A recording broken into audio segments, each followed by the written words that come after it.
La porción de este Shabbat es la parashá Softim, que quiere decir jueces en español, y va desde Deuteronomio 16:18 a 21:9.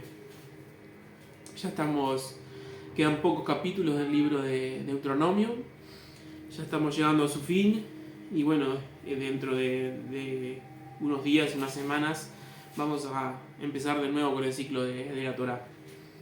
Yo le puse como subtítulo a esta predicación: Yeshua es nuestro rey.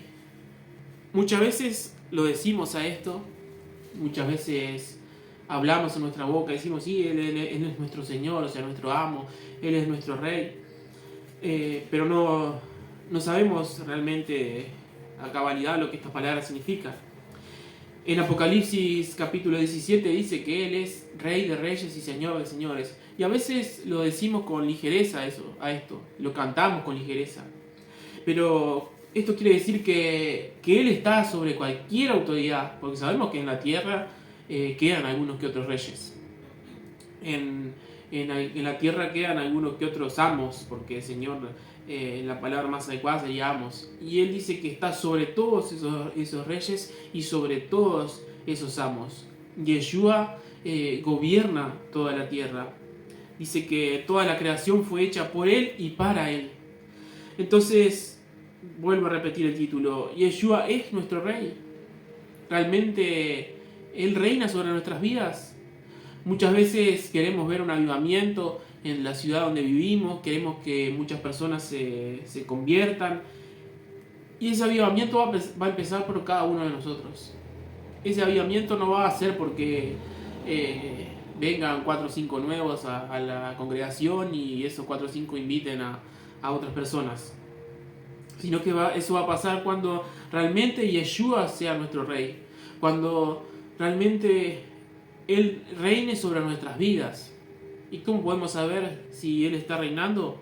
Si es que guardamos sus mandamientos, si es que hacemos caso. Porque ¿qué pasa en un nivel terrenal si no guardamos las leyes del rey de España, vamos a poner, o de otro rey? Que vamos a pagar la consecuencia.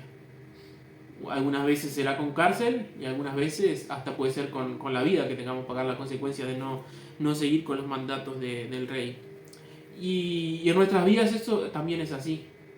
Muchas veces decimos que Él es nuestro rey, Él es nuestro Señor, pero no seguimos sus mandamientos, no guardamos sus leyes.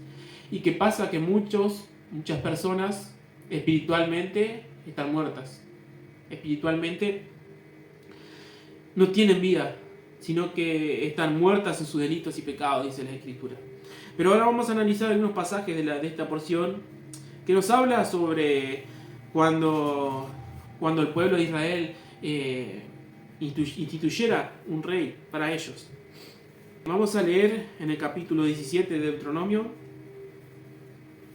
en el versículo 14.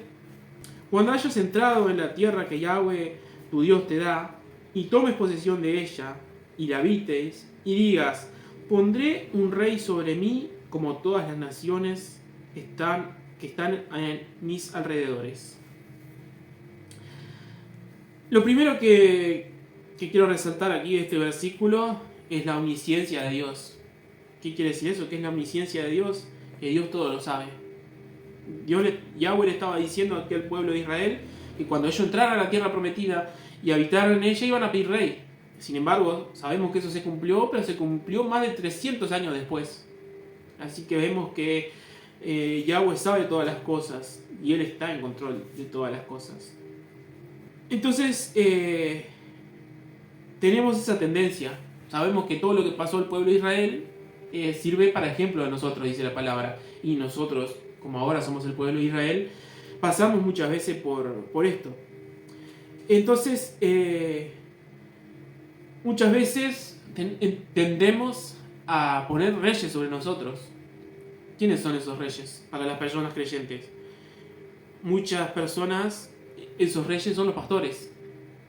Y si el pastor dice que esto es negro, y si el pastor dice que esto es azul, y aunque la palabra diga lo contrario, manda al pastor. Y en Raíces Hebreas pasa lo mismo, pero con los supuestos rabinos, o los supuestos roé, o los supuestos moré, que su palabra es sagrada. No importa si se ajusta su palabra a lo que Yahweh dice o no, pero porque Él lo dijo es así. Y esto es lamentable. Porque, como vemos aquí, esto no fue, como vamos a ver más adelante, esto no es la voluntad perfecta de Yahweh. Esto no fue la voluntad perfecta de Yahweh. Yahweh quería reinar sobre el pueblo directamente. Tenía sus representantes, pero no quería que haya un intermediario como un rey, sino que Dios mismo quería reinar sobre el pueblo. Pero muchas veces Yahweh permite que nosotros hagamos nuestra voluntad. Y eso es lo que se llama la voluntad permisiva. Dios permite que hagamos un montón de cosas aunque Él no esté totalmente de acuerdo. Si se recuerdan, hace un tiempo atrás estudiamos de los 10 espías. ¿Se acuerdan que dice que Moisés envió 10 espías a reconocer la tierra? 12 espías, perdón, a reconocerla. 10 fueron los que dieron la parte mala. ¿Y qué pasó? Que ya no era la voluntad del que vayan. Porque ¿para qué iban a ir? Si Dios ya conocía la tierra prometida y ya le había dicho que ya se la iba a dar. Y Dios tenía el poder para dársela. Pero sin embargo, Yahweh en su voluntad permitiva permitió que enviara. ¿Por qué? Porque ellos lo querían hacer. Dijo, bueno, envía para ti espías, envíalos. Y acá, bueno, Dios dice, bueno, ¿ustedes quieren tener dioses? Bueno, pongan dioses. Reyes, perdón. Dios quería no quería que pongamos reyes, pero lo permitió. Y en Primera de Samuel vamos a leer capítulo 8. Y aquí vamos a ver que no era la voluntad de Yahweh que el pueblo de Israel tuviera reyes. Dice 1 Samuel 8:5. Y le dijeron, he aquí tú has envejecido. Hablándole, el pueblo de Israel estaba hablando a Samuel, para el contexto, ¿no? Dice, he aquí tú has envejecido, y tus hijos no andan en tus caminos. Por tanto, constitúyenos ahora un rey que nos juzgue, como tienen todas las naciones.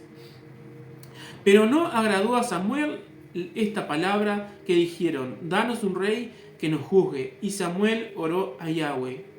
Y dijo Yahweh a Samuel, oye la voz del pueblo en todo lo que te digan, porque no te han desechado a ti, sino a mí. Me han desechado para que no reine sobre ellos. Ahí vemos que de cierta manera el pueblo de Israel estaba desechando a Yahweh. Samuel se había puesto mal por esto y pensó que lo estaban desechando a él, pero en realidad lo estaban desechando a Yahweh. Y como dije, muchas veces pasa en las congregaciones que la palabra del pastor o la palabra del que está delante, del que manda, por decirlo así, es más importante, cuando Yeshua tiene que ser el rey. Yeshua tiene que ser el rey, el que reine. Su palabra tiene que ser lo más sagrado. No importa que el pastor haya estado pastoreando 20, 30, 40, 50, 60 años. Es más importante lo que Yeshua dice que lo que el pastor dice. Si lo que el pastor dice está en contra de la palabra de Dios, no tenemos por qué hacerle caso. Pero podemos preguntarnos, ¿por qué pasó esto? ¿O por qué pasa esto? Y vemos que en el mismo, volviendo ahora a Deuteronomio capítulo 17, en el versículo 14, el mismo versículo nos da la respuesta. ¿Por qué pasa esto? ¿Por qué muchas veces en las congregaciones hay reyes, entre comillas? O hay personas que ocupan el lugar que tendría que ocupar Yeshua. Dice en el final del versículo, dice, pondré un rey sobre mí como todas las naciones que están en mis alrededores. Esto es lo que decía el pueblo de Israel, y esto es lo que dicen muchas personas. Y lo que hacen. ¿Por qué? Porque los demás lo hacen, ellos también tienen que hacerlo. Porque la iglesia tal que tiene 1000 miembros, tiene el pastor encargado, el pastor principal, nosotros también tenemos que tener un pastor principal y hay que hacerle caso. Pero no es así. No hay nada más alejado de la verdad, porque Yeshua tiene que ser ese rey, Yeshua tiene que ser el que reine en nosotros. Amén. La palabra de Yahweh nos dice muchas veces que no debemos imitar a las naciones a nuestro alrededor. No debemos imitar lo que los demás hacen, si no están basados en la palabra. Muchas veces heredamos las malas costumbres de nuestros padres. Y porque nuestros padres hicieron las cosas de tal manera, nosotros hacemos las cosas de tal manera. Y porque la iglesia, aquella que tiene 1000 miembros, hace de cierta manera, nosotros también tenemos que hacer de cierta manera. Y porque fulano va a predicar a la plaza, nosotros tenemos que ir a predicar a la plaza. Y no es así. No tenemos que hacer las cosas conforme a lo que Yeshua nos mande. Sigamos leyendo, dice: ciertamente pondrás rey sobre ti al que Yahweh tu Dios escogiere. 15, sí. Ahí vemos que aunque Yahweh no estaba de acuerdo, aunque era la voluntad permisiva de Yahweh, Yahweh seguía en control. ¿Por qué? Porque era él el que iba a elegir el rey. Entonces vemos también aquí la soberanía que Dios tiene. Que aunque el pueblo escogiere, aunque el pueblo pidiera un rey, Yahweh lo iba a escoger. Y dice: de entre tus hermanos pondrás rey sobre ti. No podrás poner sobre ti hombre extranjero que no sea de tus hermanos. Y sigue diciendo: pero él, o sea, hablando del rey, no aumentará para sí caballos, ni hará volver al pueblo a Egipto con fin de aumentar caballos, porque Yahweh os ha dicho: no volveréis ninguno por este camino. Llevémoslo de vuelta a lo terrenal, llevémoslo de vuelta a lo espiritual también. Que muchas veces muchos pastores hacen volver el camino atrás a las personas. No, dice: andá a buscar para que consiga las almas, andá a hacer tal cosa. Pero Yahweh nos manda no volver atrás en el camino. También dice, sigue diciendo en el 17: ni tomará para sí muchas mujeres, para que su corazón no se desvíe, ni plata ni oro amontonará para sí en abundancia. Esto lo vemos muy, no lo de las mujeres, pero lo de la abundancia, muy seguido ahora. Muchos pastores, muchos rabinos, muchos maestros se hacen los reyes de las congregaciones, se hacen los reyes del pueblo. ¿Y qué hacen? Empiezan a amontonar los diezmos y la ofrenda y amontonan para sí ganancia. Y sabemos que esto ya sucedió, que los reyes de Israel no hicieron conforme a esto que Yahweh mandó. Y la historia terminó bastante mal.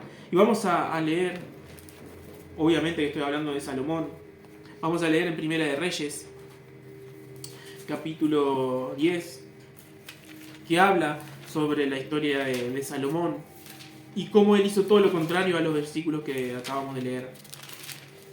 Bueno, dice en Primera de Reyes 10, 14. En primer lugar, el título ya dice: riquezas y fama de Salomón. Entonces vemos que nos va a hablar de todo lo que Salomón hizo. Dice: el peso del oro que Salomón tenía de renta cada año eran 666 talentos de oro. O sea que el rey Salomón cada año recibía, yo lo puse aquí, 666 talentos, que equivale a 22.644 kilos. 22.644 kilos de oro. Imagínense lo que era eso. Y la palabra de Dios le había dicho que no tenía que amontonar ganancias. Y él, sin embargo, recibía más de 22.000 kilos de oro. Dice, y sigue diciendo en el 15... sin lo de los mercaderes y lo de la contratación de especias y lo de todos los reyes de Arabia y de los principales de la tierra. Imagínense que era sin contar, ¿no?, todo eso que leímos. Dice en el 16: hizo también el rey Salomón 200 escudos grandes de oro batido. Imagínense que ya era tanta la grandeza que tenía, tanta la soberbia que tenía Salomón, que dice que mandó a hacer escudos de oro. Imagínense los soldados luchando con escudos de oro. Primero que nada, el oro es blando, no iba a servir para eso. Y segundo, es pesadísimo, imagínense. Lo primero que hacían, obviamente que ni siquiera eran para luchar, no eran para pinta nomás. Ni siquiera los llevaban a la batalla, pero ya no sabía más que hacer Salomón, que mandó a hacer escudos de oro, ¿no? Dice Salomón 200 escudos grandes de oro batido, 600 ciclos de oro gastado en cada escudo, 600 ciclos de oro en cada escudo. Dice, asimismo hizo 300 escudos de oro batido, en cada una de las cuales gastó 3 libras de oro. Y el rey los puso en la casa del bosque del Líbano. En el 18, hizo también el rey un gran trono de marfil. ¿Saben lo que es el marfil? Los cuernos de los elefantes, eso es el marfil. Dice, el cual cubrió de oro purísimo. Imagínense que no era, hubiera dejado marfil, ¿no? Que era lindo, no, lo cubrió de oro. Podría haber hecho con una madera y cubierta de oro y iba a quedar lindo, pero no, era de marfil cubierto de oro. Dice, purísimo.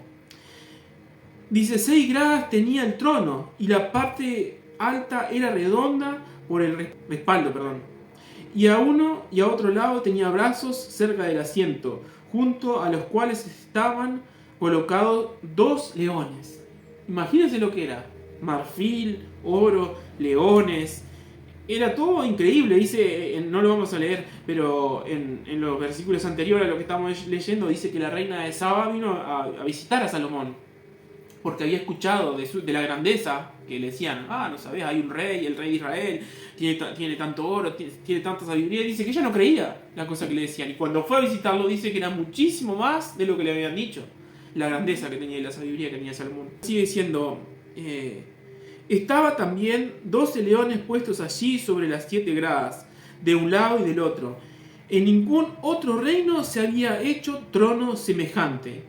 Y todos los vasos de beber del rey Salomón eran de oro. Imagínense, hasta los vasos eran de oro. Y asimismo todas las vasijas de la casa del bosque del Líbano eran de oro fino. Nada de plata, porque en aquel tiempo en el tiempo de Salomón no era apreciada. O sea, la plata no le interesaba. La plata no era apreciada. Dice, toda la tierra procuraba ver la cara de Salomón para oír la sabiduría que Dios había puesto en su corazón. Y todos le llevaban cada año sus presentes, alhajas de oro y de plata, vestidos, armas, especias aromáticas, caballos y muslos. Vemos que, leímos recién en Deuteronomio, ¿no? Que el rey no podía acumular ni riquezas ni caballos. Y fue exactamente lo que hizo Salomón. Dice en el versículo 26, y juntó Salomón carros y gente de a caballo, y tenía 1400 carros y 12.000 jinetes, los cuales puso en las ciudades de los carros y con el rey en Jerusalén. E hizo el rey que en Jerusalén la plata llegase a ser como las piedras. Imagínense que dice que la plata fuera como piedras, o sea, no tenía ningún valor la plata, tanta riqueza que había. Pero lamentablemente el rey Salomón, con toda esa riqueza, terminó mal. No le sirvió de nada tener todo ese oro, tener toda esa plata. Y vamos a leer ahora qué fue lo que pasó con él. Vamos a leer nomás ahí en el capítulo 11, versículo 1, las consecuencias de todo esto, de acumular todas estas riquezas. Dice, pero el rey Salomón amó, además de las hijas, y también decían que no podía tener mujeres, no muchas mujeres. Dice, además de la hija de Faraón, a muchas mujeres extranjeras, a las de Moab, a las de Amón, a las de Edom, a las de Sidón y a las eteas. Gente de las cuales Yahweh había dicho a los hijos de Israel, no lleguéis a ellas, ni ellas llegarán a vosotros. Porque ciertamente harán inclinar vuestros corazones tras sus dioses. A estas pues se juntó Salomón con amor. Y tuvo 600 mujeres reinas y 700 concubinas, y sus mujeres desviaron su corazón. Y cuando Salomón era ya viejo, sus mujeres inclinaron el corazón tras dioses ajenos, y su corazón no era perfecto como Yahweh su Dios, con Yahweh su Dios como el corazón de su padre David. Ahí vemos que se desvió totalmente Salomón. Y muchas veces eso es lo que pasa cuando tenemos muchas riquezas, cuando hacemos las cosas que Yahweh no nos pide. Y después, vamos a leer el versículo 11 que dice, y dijo Yahweh a Salomón, por cuanto ha habido esto en ti y no has guardado mi pacto, mis estatutos que yo te mandé, romperé de ti el reino y lo entregaré a tu siervo. Sin embargo, no lo haré en tus días, por amor a David tu padre. Lo romperé en la mano de tu hijo.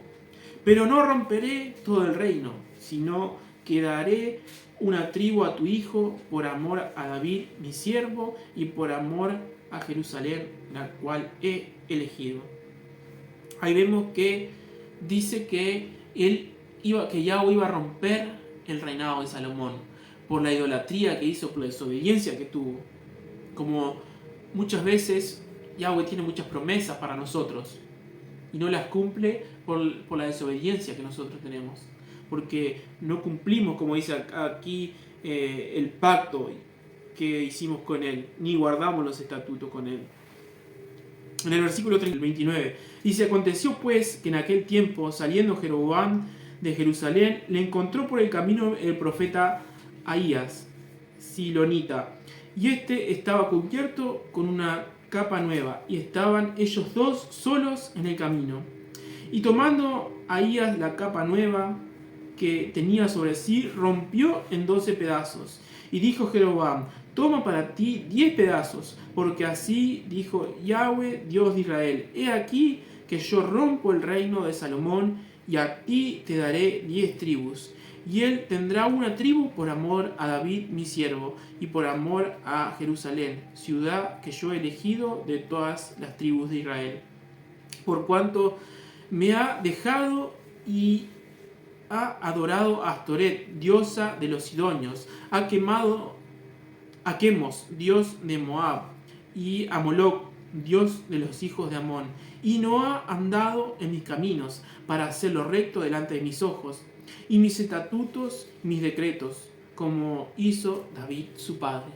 Ahí vemos que esto fue el comienzo, la desobediencia del rey Salomón fue el comienzo de la división del pueblo de Israel, en lo que ya estudiamos que se dividió en las dos casas, en la casa de Judá y en la casa de Israel.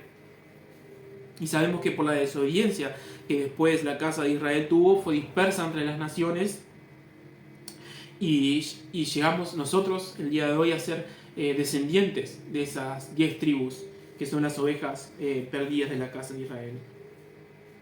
¿Pero por qué pasó todo esto? Porque Salomón no tuvo presente lo que decía aquí en Deuteronomio. Ahora volviendo a la porción, en Deuteronomio capítulo 17, los versículos que nos quedan por leer, dice Deuteronomio 17, 18: y cuando se siente sobre el trono de su reino, entonces escribirá para sí en un libro una copia de esta ley, del original que está en la ciudad de los sacerdotes y los levitas, y lo tendrá consigo y lo leerá en todos los días de su vida, para que aprenda a temer a Yahweh su Dios, para que guarde todas las palabras de esta ley y estos estatutos para ponerlos por obra. Ahí vemos que si el rey Salomón hubiera hecho esto, no se hubiera desviado. Y los que estamos liderando, por decir así de alguna manera, que no somos reyes, pero que llevamos a personas al conocimiento de Yeshua, a que Él reine sobre sus vidas, tenemos que guardar esto. Todos los días de nuestra vida tenemos que leer la palabra de Dios, la ley, para instruirlos en sus estatutos y en sus mandamientos, y ponerlos por obra para saber dirigir al pueblo de Israel. Y dice en el 20: para que no se eleve su corazón sobre sus hermanos, ni se aparte del mandamiento a diestra ni a siniestra, a fin de que prolongue sus días en su reino, él y sus hijos en medio de Israel. Proverbios capítulo 30, 8 y 9. Dice: vanidad y palabra mentirosa aparta de mí. No me des pobreza ni riqueza. Manténme del pan necesario. No sea que me sacie y te niegue, y diga: ¿quién es Yahweh? O que siendo pobre hurte y blasfeme el nombre de Dios. Muchas veces, como vemos aquí en estos versículos, Yahweh nos da lo necesario. No nos da ni de más ni de menos. ¿Por qué? Porque como dice aquí, que la riqueza a veces En la riqueza muchas personas lo niegan o se olvidan de Yahweh. Y a veces en la escasez muchos son tentados a robar y a blasfemar el nombre de Yahweh.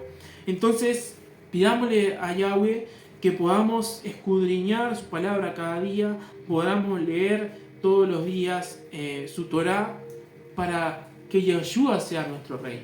Que no pongamos a otra persona o a otra persona en ese lugar de rey, sino que Él gobierne nuestras vidas. Que realmente Él gobierne nuestras vidas, no que sea de labios, porque Yeshua mismo dijo: este pueblo de labios me honra, pero su corazón está lejos de mí. ¿Qué quería decir con eso? Que ellos decían: sí, Yeshua es nuestro rey, pero sin embargo, cuando iban a lo que estaba dentro de sus mentes, de su corazón, ellos hacían cualquier cosa.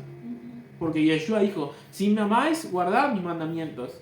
O sea que realmente tenemos que hacer lo que Él dijo, lo que Él dejó escrito en su palabra. Yeshua es la Torá viva, también la Torá escrita, que es la que leemos aquí cada sábado, cada Shabbat. Cada Shabbat nos reunimos para leer lo que es los primeros 5 libros de la Biblia, que es la Torá, el Pentateuco. ¿Para qué? Para poder enseñar al pueblo los mandamientos, las leyes, los estatutos que tiene que guardar, para recibir la bendición de la obediencia y para estar bajo la mano de ese rey de reyes, que es Yeshua. Así que pidámosle a Yeshua que reine totalmente en nuestras vidas.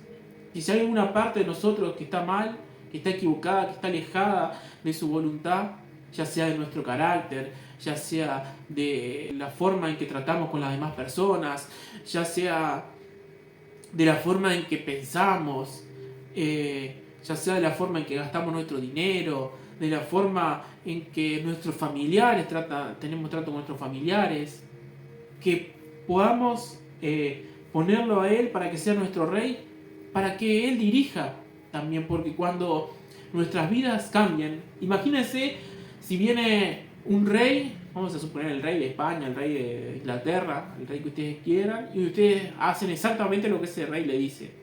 Su vida tiene que cambiar, ¿no? Supongo que para bien tiene que cambiar, ¿no? Porque el rey no va a ser malo de decirle cosas malas. Las personas van a ver cosas diferentes en ustedes. ¿Por qué? Porque si un día vos estabas viviendo como se te antojaba, vamos a decir así, y de repente viene una persona como un rey, que es una persona letrada, una persona ilustrada, una persona que tiene estudios, que dice: no, mirá, Luján, vos cuando te levantes, levantate a tal hora, desayunar tal cosa, después vas a leer tal libro, después vas a tal lugar y haces esto, y te empieza a organizar la vida. Las personas que están alrededor de nosotros van a decir: ¿qué le pasó a Luján?